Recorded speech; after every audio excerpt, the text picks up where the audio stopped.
네, 오늘 위로하는 자라는 제목으로 말씀을 함께 나눠보도록 하겠습니다.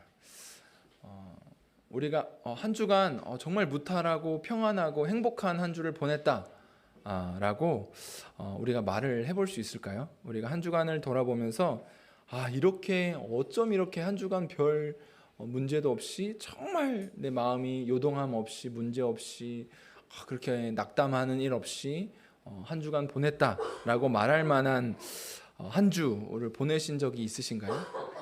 뭐 금요일까지는 그랬는데 금요일 저녁에 이제 집에 들어온 같은 편 같은 남의 편 같은 편을 보고 이제 막 또 뭔가의 불편함이 생겨서 막 그 한 주간 동안 잘 유지되었던 그 평안함이 깨어지는 무탈함이 깨어지는 순간들도 있을 수 있겠죠.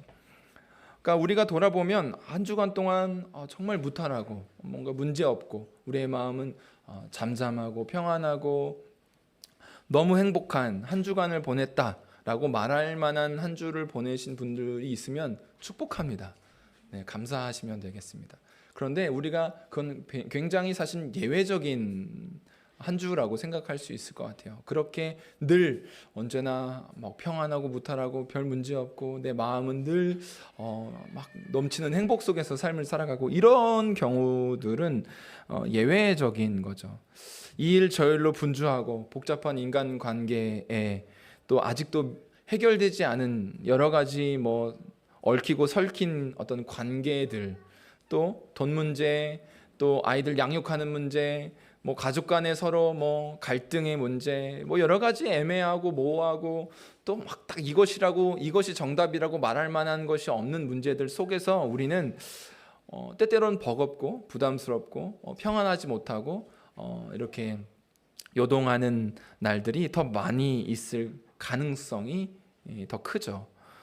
그렇기 때문에 우리는 우리의 마음을 좀 살피고 또 우리가 한 주간 동안 정말 행복하게 정말 풍성하게 어떻게 보낼 수 있을까라는 것들을 좀 생각해 볼 필요가 있죠. 우리가 이제 제가 고린도후서를 말씀을 이제 선택하고 기도하는 가운데 이제 이 고린도후서의 말씀을 이제 앞으로 살펴보게 될 터인데 고린도후서의 말씀은 사실 고린도전서의 후속편입니다. 고린도전서가 있고 후서가 있어요. 그래서 고린도전서의 문제들이 일단락이 되는 부분들도 있고 또 다른 어떤 문제들이 발생해서 그 문제들을 다루어 가야 하는 것도 있습니다. 고린도전서 여러분 생각하면 성경 한두 번쯤은 일독을 하셨으리라 생각을 하는데 어디서나 제가 듣기도 뭐 성경 좀 읽으시는 목사님들이 늘 하시는 말씀이 자기 나이만큼 성경은 읽어야 된다라고 말씀을 하시니까 제가 39살이거든요. 한국 나이로 윤석열 대통령이 내린 나이로 하자면 37살인데 아직 그럼 37번이라고 치고 우리는 이럴 때 치사하게 좀 내리잖아요. 뭐 이렇게 뭐 빠른이라도 어떤 때는 높이고 어떤 때는 낮추고 이렇게 하는 것처럼 이렇게 37번을 통독을 했나 생각해 보면 37번까지는 안 되는 것 같아요. 그러니까 저도 막 30 몇 번 되는 것 같은데 저도 이제 1년에 1독은 해야지 생각하고 읽어가는데 못할 때도 있어요. 뭐 그냥 1년 반이 걸릴 때도 있고 그랬던 것 같아요. 오히려 초등학생 때 부모님이 용돈을 걸어놓고 읽으라고 할 때가 훨씬 더 열정을 가지고 읽었던 것 같기도 합니다. 하루에 50장씩 읽었거든요. 4시간 5시간씩 읽었어요. 성경을 앉아서. 그것도 속으로 읽으면 무효라고 해서 삼형제인데 삼형제가 돌아가면서 큰 소리로 읽었거든요. 입에 침이 막 고이고 마르고 이제 그러나 그 모든 것들을 이길 수 있는 열정, 용돈. 50장을 읽으면 5,000원을 준다. 딱 걸어놓으시면 열정을 가지고 그래서 방학 때 몰아서 일독을 한다거나 그렇게 늘 배반을 당했죠. 50장이 5,000원이라고 했는데 결국 다 읽었는데 이렇게 2만 원 주고 땡 이렇게 너무 이제 상처를 받지만 그럼에도 없던 것보단 나으니까 또 다음에도 그 사탕 발림에 넘어가서 또 성경을 읽었습니다. 어쨌든 그렇습니다만은 고린도전서를 읽어보신 분들은 고린도 교회를 생각하시면 고린도전서만 읽어보시고 딱 고린도 교회가 이렇다라는 인상을 어떻게 여러분들 가지실 수 있을까요? 여러분 가물가물하시겠지만 한번 떠올려 보세요. 고린도 교회 하면 어떤 것들이 생각나세요? 네. 맞아요. 사도 바울 아주 중요한 얘기를 했어요. 사도 바울이 개척한 교회입니다. 네, 맞아요. 그것도 1년 반이라는 시간을 들여서 개척해서 굉장히 오랜 시간, 나름대로 오랜 시간을 들인 교회죠. 네, 좋습니다. 네, 이대로 가면 설교가 안 끝나니까 네, 뭐 여러 가지가 있겠죠. 고린도전서만 생각하고 고린도 교회를 생각하면 일단 먼저 생각할 수 있는 게 문제가 많은 교회예요. 정말 문제가 많아요. 고린도 전서를 읽다 보면 이 문제 끝나면 그 다음 문제 나누고 그 다음 문제 끝나면 또 그 다음 문제 다루고 사도 바울이 여러 가지 문제를 다루거든요. 그 말은 뭐예요? 문제 없는 사람한테 그 문제를 이야기하지 않겠죠. 문제가 있으니까 그 문제를 이야기를 하겠죠. 그러니까 문제가 정말 많았어요. 그리고 핵심적인 문제가 서로 분열하고 다투는 것이 가장 핵심적인 문제였습니다. 그러니까 서로 싸우고 막 분열하고 적대적이고 부도덕하고 막 이런 일들이 막 일어나는 교회였죠. 그런데 이 모든 것들이 사도 바울이 고린도전서에서 십자가와 복음을 배반했기 때문이다. 너희들이 복음을 알지 못하고 복음대로 행하지 않았기 때문이다라고 결론을 내리고 지적을 하게 되는 거죠. 그래서 고린도 교회를 향해서 편지를 보냈습니다. 편지를 소스데네라는 사람을 통해서 보내죠.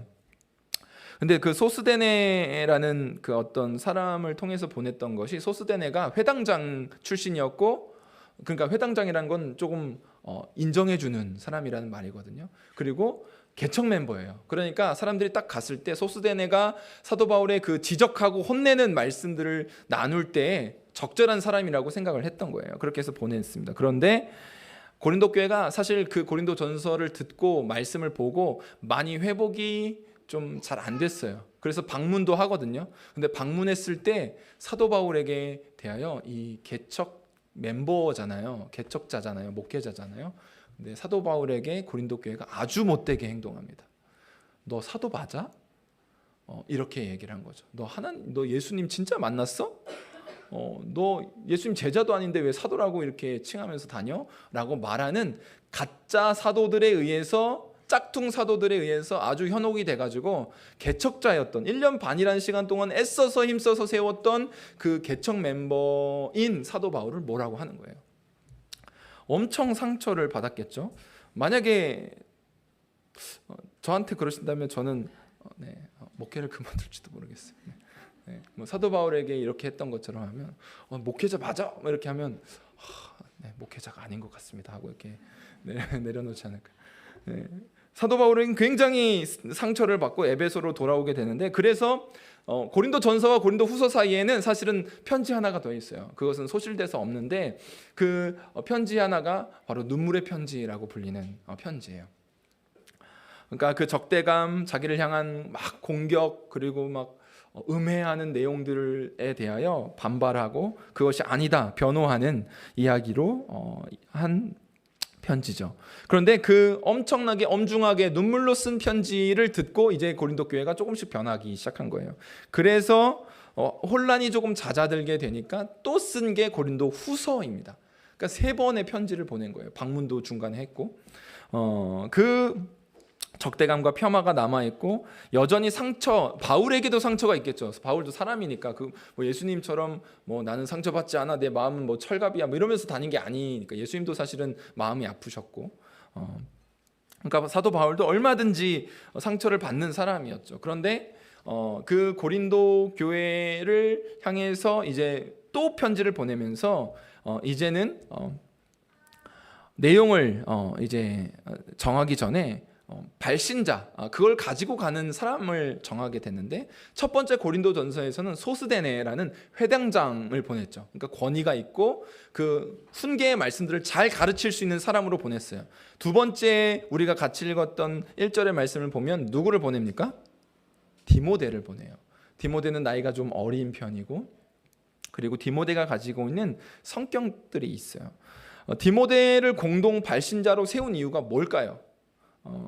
그냥 세웠을 수도 있지만 그냥 지금 전도여행을 같이 다니다가 에베소에 같이 있으니까 그 참에 그냥 보낸 자기의 믿음의 아들이니까 자 갔다 와 라고 했을 수도 있지만, 바울이 고린도 교회에 대한 여러 가지 마음들이 있었을 때 그것을 이제 사도 바울을 향해서 지금 고린도 교회도 막 문제가 있잖아요. 막 목회자에 대한 신뢰가 떨어져 있고, 뭐 당신은 사도가 아닙니다라고 이런 얘기를 할 만큼 신뢰가 떨어져 있으니까, 관계가 어그러져 있으니까 그런 부분들을 봉합할 수 있는 사람을 보내는 거죠. 그게 디모데라는 거였어요. 제가 그걸 이제 총알바지라는 단어로 좀 썼는데, 어제 순장님들과 나누면서 그 총알바지라는 단어에 굉장히 다들 꽂히시더라고요. 내가 총알바지예요. 내가 총알바지입니다. 내가 여기저기서 완충 막 그냥 가운데 끼어가지고 총알바지를 당하고 있어요. 이렇게 말씀하시더라고요. 근데 여기서 말하는 복음적 총알바지는 단순히 그냥 여기저기서 터지고 내가 그냥 대신 맞아주고 뭐 이런 의미가 아니라, 물론 그런 의미도 있지만 그 사도 바울과 그 고린도 교회의 사이에 이 사도 바울이 전하는 위로를 아주 따뜻하게 전할 수 있는 사람으로서 디모데를 선택한 거죠. 소스데네를 보낼 수도 있지만 소스데네가 가지고 있는 권위와 그런 어떤 영향력들이 위로의 말씀을 전할 때에는 조금 적절하지 않을 수도 있었기 때문에 디모데를 보낸 거예요. 우리가 생각해 볼 때 나라와 나라 사이에서도 가까운 사람이 있고 먼 사람이 있잖아요. 이렇게 어떤 대사를 파견할 때도, 예를 들면 미국 대사관의 어떤 대사를 파견을 하는데 굉장히 미국을 싫어하는 사람을 파견을 해요. 그러면 미국이 그 사람을 보고 이미 메시지를 듣는 거잖아요. 그 미국을 싫어하는 사람을 파견했을 때, 이 사람의 입에서 나오는 말들이 물론 가깝게 지내자, 좋게 지내자 하지만 이 미국을 싫어하는 사람을 파견했다는 것 자체가 이미 메시지가 되는 거예요. 어떤 사람이 가느냐가 어떤 내용을 전하는 것도 있지만 그 사람 자체가 메신저가 메시지가 되는 경우들도 있는 거죠. 그러니까 지금 디모데가 그런 거예요. 디모데를 보낸다는 것 자체가 지금 사도 바울은 화해와 용서를 손길을 지금 내밀고 있는 거예요. 디모데를 통해서. 우리 첫 번째는 소스데네를 통해서 좀 가르치고 권면해서 세우고 하려고 이제 소스데네를 보냈다면, 두 번째는 우리 좀 회복해보자라고 손을 내밀고 있는 거죠. 그러니까 이 사도 바울이 그렇게 메신저를 굉장히 중요하게 생각해서 보냈다라는 거죠. 우리가 하나님의 말씀을 나누고 하나님의 말씀을 가르칠 때 여러분들도 다 동의하실 겁니다. 하나님의 말씀 자체가 능력이 있으니까 말씀만 전하면 된다. 저도 그렇게 말한 적도 있고 말씀의 능력을 신뢰하기 때문에 그렇게 말을 합니다. 그런데 이것이 맞는 말이지만 또 어떨 때 보면 맞는 말이 약간 부족한 말일 수도 있는 거죠. 뭐냐면 어떠한 방식과 어떠한 태도로 말을 하느냐, 전하는 자가 누구냐에 따라서 그것이 달라질 수도 있는 거죠. 우리가 사람들 사이에서도 사랑합니다라는 말을 뭐 할 수 있죠, 부부 사이에. 그런데 그런 진심을 가지고 사랑합니다라는 말을 하는 것과, 말은 하는데 사랑한다고 됐지? 맨날 사랑해 해달라고 하니까 사랑해 이렇게 하는 거하고 똑같이 사랑해라는 단어를 말했지만 어떤 태도, 어떠한 방식, 어떤 시기에 말을 하느냐, 누가 말하느냐에 따라서 그것은 적절하지 않을 수도 있는 거죠. 그러니까 하나님의 말씀이 능력이 있지만 말하는 방식, 말하는 태도, 말하는 어떤 시기, 그 모든 것도 말씀 안에 다 담겨져 있어야 한다는 거죠. 그것이 같이 말씀이 전해질 때 그것을 고려해야 한다는 거예요. 그러니까 디모데를 보낸다는 것 자체가 성도들이 디모데라는 사람을 생각하면 지금 사도 바울이 우리와 좀 더 관계를 부드럽게 만들고 싶어 하는구나라는 것을 이해를 하게 되는 거죠. 그러니까 그리고 사도 바울이 고린도 교회에 가장 먼저 전하고 싶었던 말씀은 다른 말씀이 아니라 바로 위로였다는 것을 생각할 때 디모데를 보내는 것은 아주 적절한 일이었던 거죠. 그리고 이 고린도후서 1장 1절부터 3절부터 사실 7절까지 5절 사이에 불과 이 5절 사이에 위로함, 위로받음, 이 위로에 관련된 단어가 몇 번이 등장할까요? 세보세요. 자, 10초 드릴게요. 네, 10번입니다. 네, 1초에 하나씩 세시라고 10초를 드렸는데 10번 등장합니다. 10번이나 등장을 하는 거죠. 그러니까 고린도 후서를 처음에 우리가 뭐 편지를 받을 때 13장부터 읽어야지, 제일 뒤부터 읽어야지 이러지 않잖아요. 처음부터 읽으니까 처음 고린도 후서를 접하는 그 고린도 교회의 성도들이 가장 먼저 듣기를 원했던 사도 바울의 마음은 뭐냐면 위로예요. 위로. 당신들이 위로를 받기를 원한다라는 거죠. 그러니까 위로를 한다는 것이 우리가 성도들을 위로하고 또 성도와 성도끼리, 목회자와 성도 간의 위로를 한다는 것이 우리가 생각할 때 위로한다 하면 여러분 어떻게 위로하는 게 좋을까요? 토닥토닥 공감해주고 하는 것도 위로가 되겠죠. 그것도 필요한 일입니다. 그런데 이 고린도후서 주석을 쓴 이제 톰 라이트라는 어떤 정말 세계적인 신학자가 있는데 이 위로에 대해서 이렇게 설명을 합니다. 위로란 그 사람이 있는 자리로 가서 그 사람을 만나고 그를 끌어 하나님 앞으로 데려가 새로운 가능성과 새로운 소망, 새로운 길을 보게 하는 것이다. 다시 한번 읽어드릴게요. 위로란 그 사람이 있는 자리로 가서 그 사람을 만나고 그를 끌어 하나님 앞으로 데려가 새로운 가능성과 새로운 소망, 새로운 길을 보게 하는 것이다 라는 거죠. 그러니까 단순히 공감하는 말, 위로해주고 그래 힘들었지 어려웠지 다 이해하고 뭐 그렇게 하는 것이 전부가 아니라 그를 끌어서 하나님 앞으로 데려가는 것, 소망과 가능성이 있는 자리로 데려가는 것까지가 위로라는 거죠.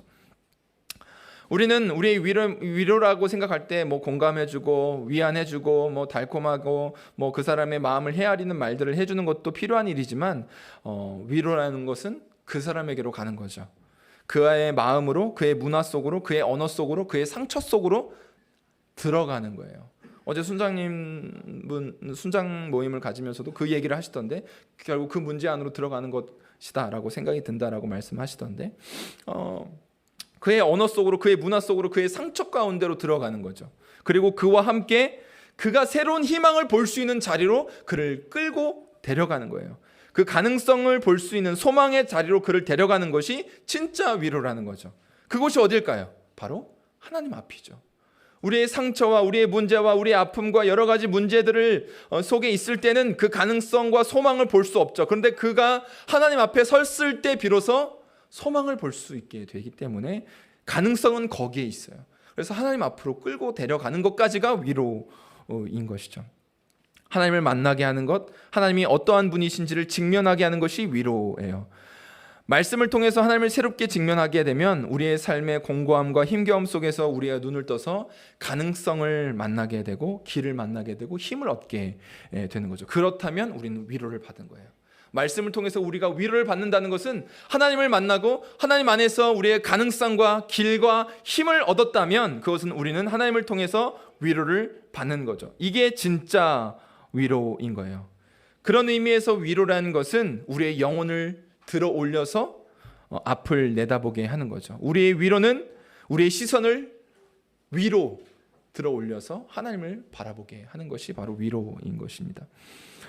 그래서 디모데는 이 바울과 함께 이렇게 사역하면서 그런 위로의 마음, 메시지를 전달하기 아주 적합한 인물이었죠.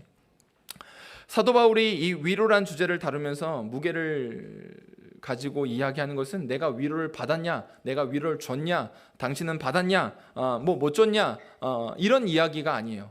우리가 집중해야 할 것은 바로 위로의 근원이신 하나님이시다라고 이야기를 하는 거죠. 3절 말씀 같이 한번 읽어보도록 하겠습니다. 찬송하리로다. 그는 우리 주 예수 그리스도의 하나님이시요 자비의 아버지시요 모든 위로의 하나님이시며. 아멘. 우리는 위로의 근원을 제대로 알아야 위로를 제대로 받을 수 있고 또 위로하는 자가 될 수가 있습니다. 그러니까 우리는 사람의 마음을 얻으려고 종종 위로할 때가 있어요. 그 사람이 어려움이 있을 때, 힘든 일이 있을 때, 문제가 있을 때 그 사람에게로 가서 공감해 주는 말, 어려운 그 상황들 속에서 힘들지 어렵지 뭐 이런 얘기를 하면서 그 사람의 마음을 얻으려고 위로할 때가 있어요. 근데 그것은 중요한 것이 아니에요.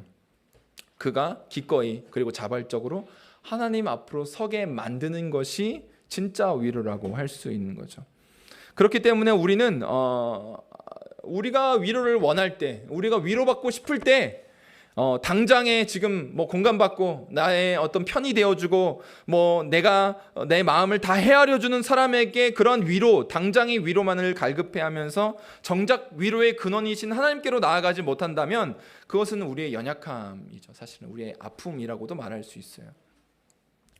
하나님이 그냥 위로의 하나님이 아니라 모든 위로의 하나님이시라고 말씀을 하셨어요. 모든 위로의 하나님이시라면 모든 상황들 속에서 어떠한 상황일지라도 위로를 끌어내실 수 있는 분이시라는 말이죠. 그러니까 아무도 절대로 위로를 기대할 수 없는 상황, 누구도 나를 지금의 상태에선 아무도 나에게 위로가 되지 않아, 위로할 수 없어 라고 말하는 그 상황들 속에서도 하나님은 위로하실 수 있다는 말이에요. 우리가 이러한 상황들 속에서 위로받는다는 것은 불가능하다고 말하는 그 자리에서도 하나님에게서는 위로를 받을 수 있다는 사실들을 잊지 말라고 사도 바울은 이야기를 하고 있는 거죠. 왜냐하면 하나님은 죽음에서 부활을 내신 분이시기 때문이죠. 완전히 끝장난 상황, 죽음조차도 그분은 새로운 출발로 막 바꾸실 수 있는 분이 하나님이시기 때문에 그렇습니다. 그렇기 때문에 그분은 우리의 위로의 근원이 되어주시는 거죠. 우리에게 위로의 아버지가 되어주실 수 있는 거예요. 물론 이 말씀을 들으면서도 말씀이 잘 안 들릴 수도 있죠. 설교도 안 들어오고 이 순간에도 말씀은 그런데 나는 지금 힘들고 어렵고 하나님 앞에 내가 하나님께 위로를 받은 적이 별로 없는 것 같고 그래서 극적극적 그냥 마음은 극적극적 하고 있는 그런 분들도 있으실 수도 있어요. 그래서 우리는 처음부터 기본적인 것부터 다시 생각해야 하는 거죠. 하나님은 모든 것을 아십니다. 여러분 믿으시죠? 모든 것을 아신다고 여러분 믿으실 거예요. 사실 잘 모르겠다고 느끼실 수도 있겠지만 하나님은 모든 것을 아세요. 그리고 또 나아가서 하나님은 우리를 사랑하셔서 가장 신실하게 인도하시는 분이십니다. 믿으시죠? 그렇다면 이 두 가지 사실만으로도 우리가 하나님께 위로를 받을 수 있는 거예요. 하나님은 모든 것을 아시고 우리를 사랑하셔서 모든 길들을 가장 신실하게 인도하실 수 있는 분이시라는 이 두 가지 사실만 믿어도 우린 위로를 받을 수 있는 거죠. 그렇기 때문에 우리에게 주시는 위로가 되지 않는 까닭은 하나님의 위로가 함량 미달이기 때문이 아니에요. 우리의 위로와 핀트가 안 맞아서 내 공감해 주시지 않는 것 같아서가 아닙니다. 하나님은 모든 것을 아시고 가장 신실하게 가장 최선의 길로 우리를 사랑하시는 가운데 인도하실 수 있는 분이시라면, 그것이 진실로 사실이라면 우리가 하나님께 위로를 못 받는 이유는 하나님의 위로가 부족해서가 아닙니다. 우리가 다른 위로를 바라기 때문에 그런 거예요. 내 마음에 맞는 위로, 지금 나의 마음에 맞는 위로를 바라기 때문이죠. 그 이유는 무엇일까요? 우리는 다른 위로를 자꾸 받아왔기 때문에 그래요. 세상 세속적인 어떤 보상, 쉼, 어떤 여러 가지 공감에 그냥 내 상태를 막 내 문제가, 내 어려움이 그냥 나를 공감해주고 나를 위로해주는 것에 길들여져 있기 때문에 우리는 그런 단맛 위로에 길들여져 있기 때문에 우리는 하나님의 위로를 제대로 느끼지 못할 때가 있는 거죠. 그러나 죽음을 부활로 바꾸신 분이라면, 그분이 정말로 죽음을 부활로 바꾸신 분이라면, 모든 것을 아시고 우리를 사랑하셔서 가장 신실하게 인도하시는 분이시라면, 그것이 틀림없는 사실이라면 그분은 우리를 위로하실 수 있는 분이죠. 모든 상황들 속에서도 우리를 위로하실 수 있는 분이신 거예요. 그렇기 때문에 하나님의 위로는 이미 임했지만 내가 기대하는 위로에만 집착하기 때문에 이미 임한 위로를 우리가 발견하지 못하는 것일 수도 있는 거예요. 내가 원하는 것만 구하는데 이미 주셨음에도 불구하고 내가 원하는 것을 계속 그 원하는 것만 바라기 때문에 새로운 길을 발견하지 못하고 엉뚱한 것, 그냥 그래서 하나님이 위로를 하지 못하신다고 내 입맛에 맞는 위로를 자꾸 찾아다니게 되는, 그러면서 하나님의 위로가 내게 위로가 되지 않는다라고 착각을 할 수도 있는 거죠. 그러니까 우리는 많은 경우 하나님의 은혜를 기억하고 새로운 방식으로 기억해냄으로써 우리의 삶 속에서 하나님의 은혜가 임하고 있고 그 은혜가 새로운 방식으로 계속 생각나게 하심으로 현재의 고난을 우리가 이겨나갈 수 있게 되는 거죠. 나를 압도하고 나를 둘러싸서 너무나도 내가 정말 숨막히는 그 순간 속에서 그 자리를 벗어날 수 있는 길은 의외로 간단합니다. 바로 하나님이 말씀하시는 그 음성을 듣는 거죠. 내가 그 자리에도 함께 할 거야 라고 말씀하시는 그 음성이 들리고 믿어지고 확인이 되면, 사실로 믿어지면 우리는 새로운 은혜의 방식 안에서 새로운 길을 내시는 하나님을 만날 수 있게 되는 거죠. 그렇기 때문에 우리는 하나님 안에서 거하면서 하나님을 사랑하고 하나님 사랑 안에서 거하면서 그 은혜 안에 거하면서 우리는 살아가야 하는 거죠. 이미 임한 은혜를, 우리에게 계속 주시고 계신 그 은혜를 새로운 방식으로 새로운 자리에서 깨달을 때 나를 현재 압도하는 고난을 훌쩍 뛰어넘는 은혜를 발견할 수 있게 되는 거죠. 나의 문제, 나의 아픔, 나의 절망, 나의 힘듦을 압도하는 은혜를 새로운 방식으로 깨닫게 될 때 그것은 그 문제를 압도하는 은혜라는 것을 깨닫게 되는 거죠. 우리는 환난이 오면 즉각적으로 할 때가 많습니다. 어떤 환난이 오면 딱 그동안 경험이 있고 살아왔던 방식이 있으니까, 그리고 사람들을 보면서 환난에 대해서 어떻게 반응하는지, 어떤 힘듦에 대해서 어떻게 반응하는지를 보고 들었고 알고 있으니까 그렇게 즉각적으로 반응을 해요. 현실에 반응을 하려 합니다. 그런데 하나님께서는 오히려 환난을 통해서 내 영혼을 들어올려 앞을 보게 하시고자 하시는 계획을 갖고 일하실 때가 있어요. 근데 우리는 두려움으로 현실에 즉각적으로 반응하게 되는 거죠. 환난이 오고 문제가 오고 절망이 오면 그 상한 마음, 그 상실한 마음에 귀를 기울이고 그것에 반응을 하는 거예요. 지금 바울이 볼 때 지도자들에 대하여, 세운 개척자에 대하여, 목회자에 대하여 적대감을 가지고 또 그 가운데 생겨난 여러 문제로 신음하고 있는 이 교회에게 무엇보다도 필요한 것은 그들의 영혼을 세워서 위를 바라보고 하나님을 통해서 은혜를 받고 복음을 통해 새로운 길을 걷는 것이 필요한 거예요. 위로를 얻는 것, 하나님의 위로가 필요했죠. 왜 그랬을까요? 왜 위로를 전할까요? 지금 사도 바울이 그런 위로를 얻고 있기 때문에 그렇습니다. 사도 바울도 상처를 받았어요. 아까 말씀드렸잖아요. 당신 목회자 맞아? 사도 맞아? 라고 그렇게 말하는 성도들, 개척 멤버였고 개척자였고 함께 나눴던 사람들인데도 불구하고 당신 목회자 맞아? 당신 사도 맞아? 라고 묻는 그렇게 적대적으로 대하는 그 성도들에게 상처를 사도 바울도 받았죠. 그런데 자기에게 있는 상처를 통해서 지금 임하시는 하나님의 위로를 충분하게 지금 사도 바울은 경험하고 있는 거예요. 그러니까 내가 받는 위로를 통해서 저들에게도 그런 위로가 임하기를 소망하기 때문에 지금 위로를 전달하고 있는 거죠. 사도 바울도 왜 머리가 안 아프고 왜 안 힘들고 왜 안 슬프고 왜 가슴이 안 아프겠어요? 당연히 그러겠죠. 그러나 그럼에도 불구하고 하나님의 위로를 느끼고 있기 때문에 이 고통스럽게 밀려오는 상황들 속에서도 위로를 전달할 수 있는 자가 된 거죠. 그래서 내 안에서 일어나고 있는 이 하나님의 위로가 여러분들 안에도 일어났으면 좋겠습니다라고 지금 말하고 있는 거예요. 4절 말씀 같이 한번 읽어보도록 하겠습니다. 우리의 모든 환난 중에서 우리를 위로하사 우리로 하여금 하나님께 받는 위로로서 모든 환난 중에 있는 자들을 능히 위로하게 하시는 이시로다. 아멘. 위로의 핵심은 위로의 말 자체가 아니라 위로자가 누구냐라는 거죠.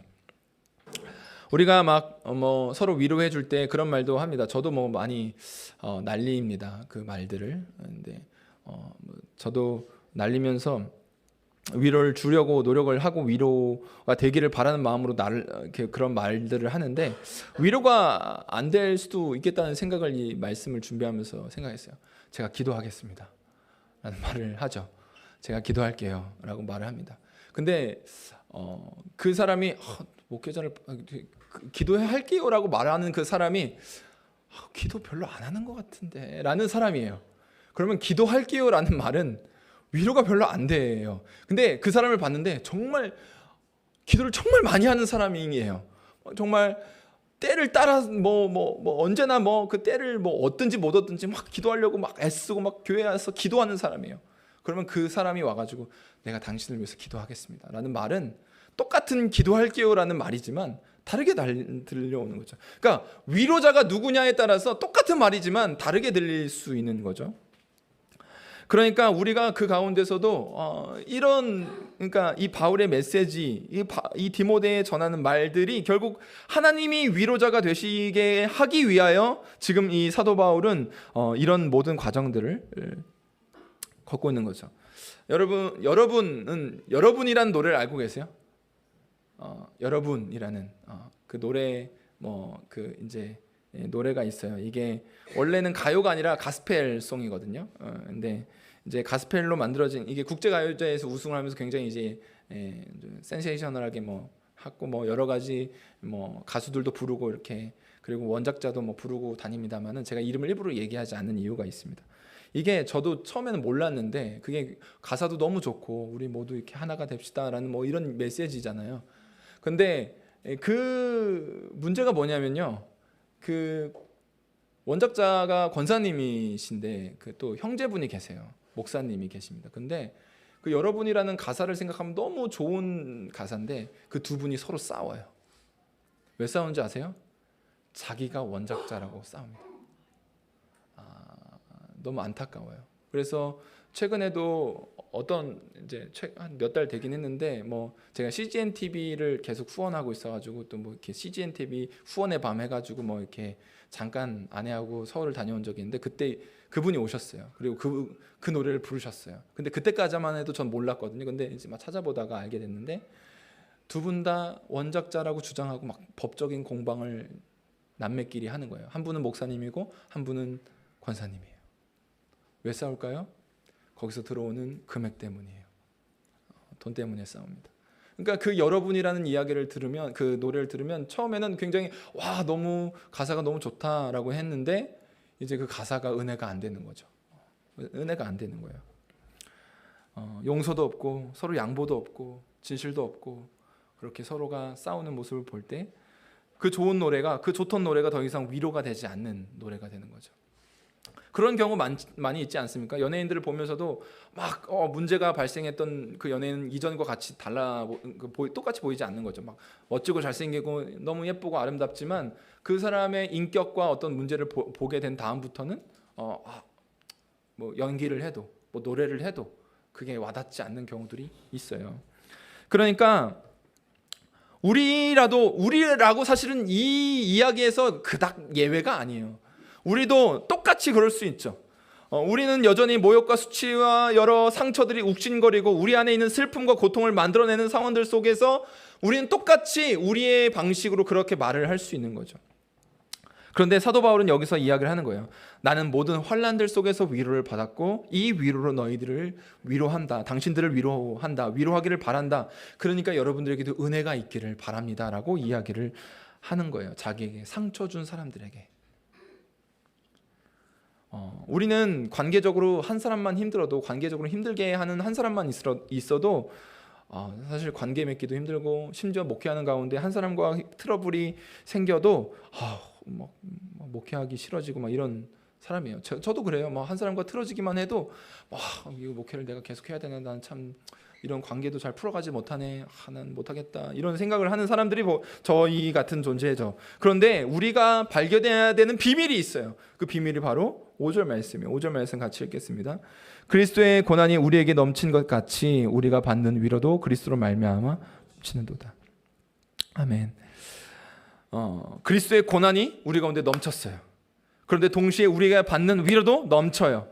그러면 지금 사도 바울 안에 작동하고 있는 이 고난과 위로라는 이 두 가지의 어떤 이 힘이 막 역동적으로 움직이고 있어요. 그런데 그 넘치는 그리스도의 고난과 넘치는 그리스도의 위로가 그 안에 있잖아요. 근데 그 겹쳐지는 지점이 위로의 비밀이 담겨져 있다라고 말하는 거죠. 골로새서 1장 24절에 보면 그리스도의 남은 고난을 그의 몸된 교회를 위하여 내 육체에 채워놓으라라고 말했어요. 이 말은 예수님이 당하신 고난이 불충분했다, 아직 이렇게 채우지 못했다, 분량을 채우지 못했다라는 말이 아니에요. 오히려 이 땅에 남겨주신 교회의 몫이 있다라는 말이죠. 그런데 자기의 몸을 위해서 이 땅에 남기셨는데 그 그리스도의 몸은 교회입니다. 그런데 이 교회의 몸을 위해서 내 육체에, 사도 바울이 지금 내 육체에 채운다라고 말하는 거죠. 그리스도의 몸인 교회가 그리스도처럼 존재하기 위해서 생명을 낳는 존재가 되기 위해서 필요한 것이 남은 고난인데, 그 남은 고난을 어떻게 당해요? 여러분, 생명을 어떻게 낳아요? 생명을 낳는 것은 깨어지는 것을 통해서 생명을 낳게 되는 거죠. 움켜쥐고 나누지 않으려고 하면 생명이 그 가운데 나오지 않습니다. 성장한다고 해서 자동적으로 생명이 나오는 것도 아니에요. 배부른 독이 아니라 오히려 깨어진 독을 통해서 그 가운데 흘러가게 되는 거죠, 생명은. 그렇기 때문에 교회는 계속 깨뜨리는 구조로 나아가야 합니다. 우리의 아집, 우리의 어떠한 생각들, 우리가 움켜쥐려고 하는 것들, 욕망들을 깨뜨려야만 하는 거죠. 근데 그 가운데는 반드시 고난이 있어요. 깨어지는 고난들이 있습니다. 우리는 움켜쥐는 방식으로, 소유하는 방식으로 길들여져 왔고, 그렇기 때문에 그 방식을 포기하기가 쉽지 않아요. 그런데 교회는 그걸 움켜쥐는 방식을 포기해야만 합니다. 소유하는 방식을 포기해야만 하는 거죠. 그것이 교회의 고난이에요. 그리스도의 몸으로 그리스도와 같이 존재하기 위해서는 깨어져야만 하는 거죠. 생명을 낳기 위해서 깨뜨리는 고난에 참여해야 합니다. 이것이 그리스도의 남은 고난이에요. 그렇기 때문에 사도 바울은 지금 그 고난 속에서 내 고난, 그리스도의 남은 고난이 내게 있는데 그 고난을 채워가고 있는데 그 고난이 넘칠수록 그리스도의 위로가 넘치고 있다라고 말하는 거죠. 얼마든지 손해보고 얼마든지 포기하고 얼마든지 희생하더라도 나는 하나도 잃을 게 없다라고 고백할 수 있다면 우리는 기꺼이 그 가운데 나아갈 수 있는 거죠. 그리스도께서 이미 넘치는 고난을 받으셨고 동시에 나의 모든 고난을 압도하고도 남을 만큼 더 큰 고난을 당하셨기 때문에 그분이 주시는 위로는 내 모든 상황을 압도하고도 남을 만큼 넘치는 위로인 거죠. 그러니까 이 두 가지가 겹치는 순간 내 속에서 위로가 넘친다는 거예요. 고난이 있고 고난이 막 있어요. 내 안에 막 여러 가지 깨어지는 고난이 있죠. 나를 깨트려야 해요. 내 생각과 내 고집과 내가 가고자 하는 방향들을 깨트려야 돼요. 그런데 그 깨어지는 과정들 속에 그리스도께서 당하셨던 그 고난이 내게 임하고 그 가운데 넘치는 위로가 내게 임하게 되는 거죠. 그때 비로소 우리는 위로하는 자가 될 수 있는 거죠. 매일 펼치고 읽는 말씀, 매일 주님 앞에 엎드리고 무릎을 꿇고 나아가는 그 기도를 통해서 이 복된 사실을 날마다 깨달을 때만 우리는 그것을 경험하게 되는 거예요. 그래서 우리는 똑같은 말씀을 보더라도 상황들 따라서 성령께서는 이 말씀을 매번 새롭게 읽게 하실 만큼 지혜로운 분이시죠. 그러니까 똑같은 말씀을 읽어도 성령은 계속 이것을 깨닫게 하시는 분이세요. 그래서 말씀을 펼치고 그 가운데 다가가는 것이 중요한 거죠. 그리고 그것을 통해서 새로운 길을 내시는 분의 그 길을 걸어가게 되는 거예요. 그렇기 때문에 우리는 우리의 살아가는 현실들 속에 계속 말씀을 보고 기도하고 나를 깨뜨리는 방식으로 나아가야 하는 거죠. 그렇게 하더라도 우리는 여전히 고난을 피하기 위해서 찰나의 어떤 세상의 위로를 갈망하기도 하고 또 그것에 머물기도 하는 연약함을 가지고 있죠. 그것을 추구하는 초라한 자기를 발견할 때도 있어요. 그러나 그럼에도 불구하고 하나님은 그 자리에서 다시 시작하실 수 있는 분이 바로 하나님이시죠. 그렇기 때문에 그 하나님을 바라보며 나아가는 거예요. 저와 여러분들이 그렇기 때문에 그리스도의 고난이 우리 가운데 넘친 것 같이 그리스도의 받는 위로도 우리 가운데 넘친다라고 말할 수 있는 거죠. 우리가 그리스도의 오르심과 그의 뜻을 위해서 겪는 고난이 아무리 거세고 아무리 넘실거리고 아무리 나의 삶을 집어삼킬 것 같이 커도 거대하다 할지라도 그리스도께서 우리를 위하여 당하신 고난이 이미 더 크고 그리고 그에게 주시는 위로의 물결이 훨씬 더 크고 넘친다는 사실들을 알고 있냐고 물어보는 거죠. 사실은 거기에 우리가 네라고 대답할 수 있다면, 인정할 수 있다면 우리 가운데 나타나게 되는 어떤 우리의 변화가 있습니다. 6절 말씀입니다. 같이 읽겠습니다. 우리가 환난을 당하는 것도 너희가 위로와 구원을 받게 하려는 것이요 우리가 위로를 받는 것도 너희가 위로를 받게 하려는 것이니 이 위로가 너희 속에 역사하여 우리가 받는 것 같은 고난을 너희도 견디게 하느니라. 아멘. 우리가 이 가운데 이제 변화되어지는 변화가 뭐냐면 바로 새로운 질서가 우리 가운데 새롭게 생겨나게 되는 거죠. 세상의 질서는 반응하는 거예요. 짜증이 오면 짜증 내요. 막 여러 가지 화를 나한테 내면 거기에 대한 화를 내죠. 우리는 거기에 똑같이 반응하는 것에 대하여 정당함을 느끼고 있어요. 저기가 먼저 나한테 뭐 화를 냈으니까 나를 화를 내는 게 뭐 당연하지.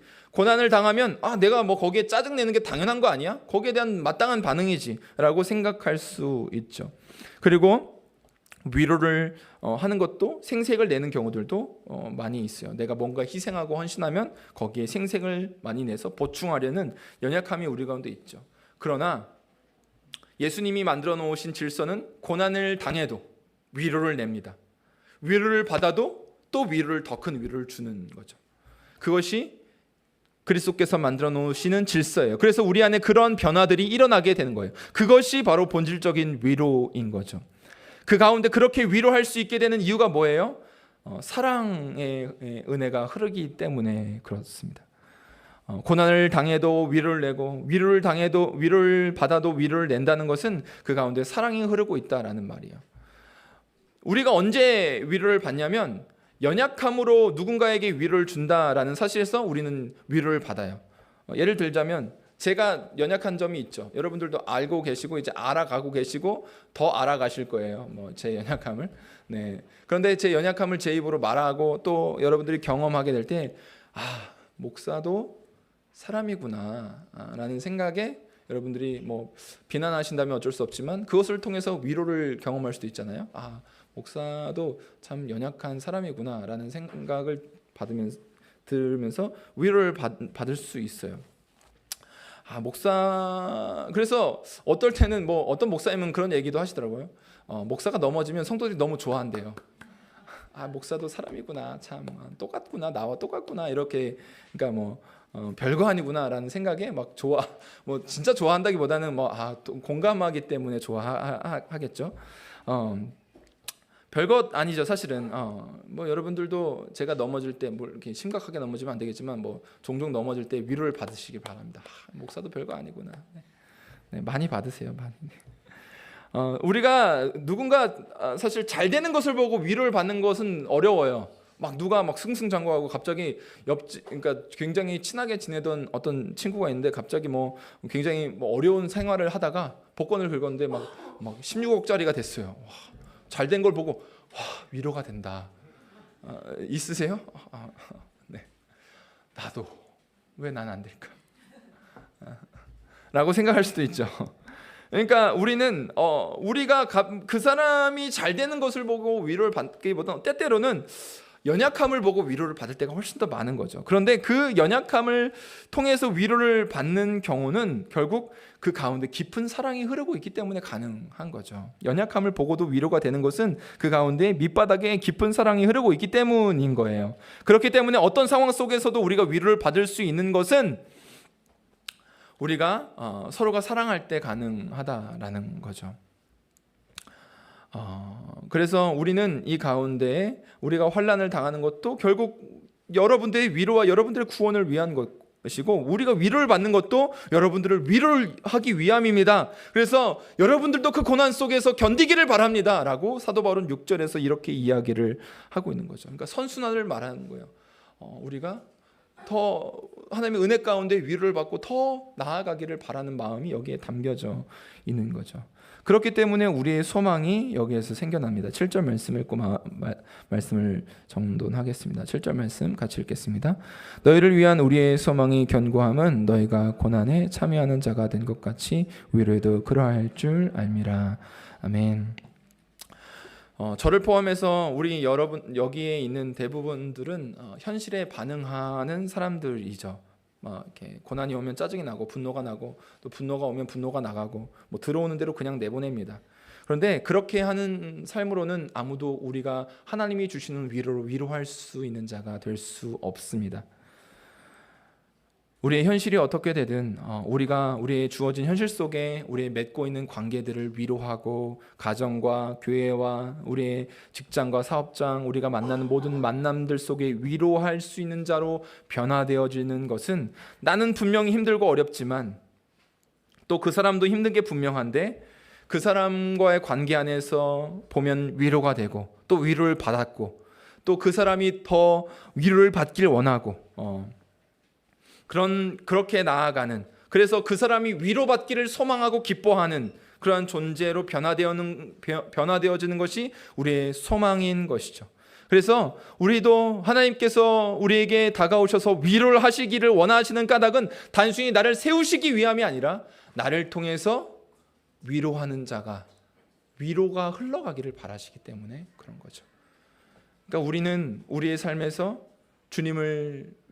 주님과 함께 동행하고 그와 연합한 자가 되어야 하는 까닭은 고난의 절정이신 죽음을 이기신 예수만이 우리의 주어진 상황들 속에서 내게 다가오는 고난으로 똑같이 반응하는 자가 아닌 거기에 위로를 내보낼 수 있는, 고난에도 위로에도 위로를 내보낼 수 있는 자로 바꾸실 수 있는 능력은 그 죽음에서, 그 고난의 절정이신 죽음에서 이기신 예수님만이 가능하다는 것이죠.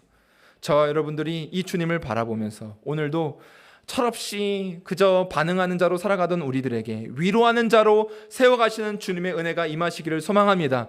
이 소망이 우리의 현실이 되어서 우리가 걸어가면서 나를 통해서 위로하는 자들, 위로받는 자들이 더 일어나고 내가 하나님께 받는 위로로 그들을 위로할 수 있는 아름다운 그 길을 아름답게 또 담대하게 걸어가는 저와 여러분들 되시기를 축복합니다. 이 시간 같이 말씀을 생각하시면서 함께 기도하겠습니다.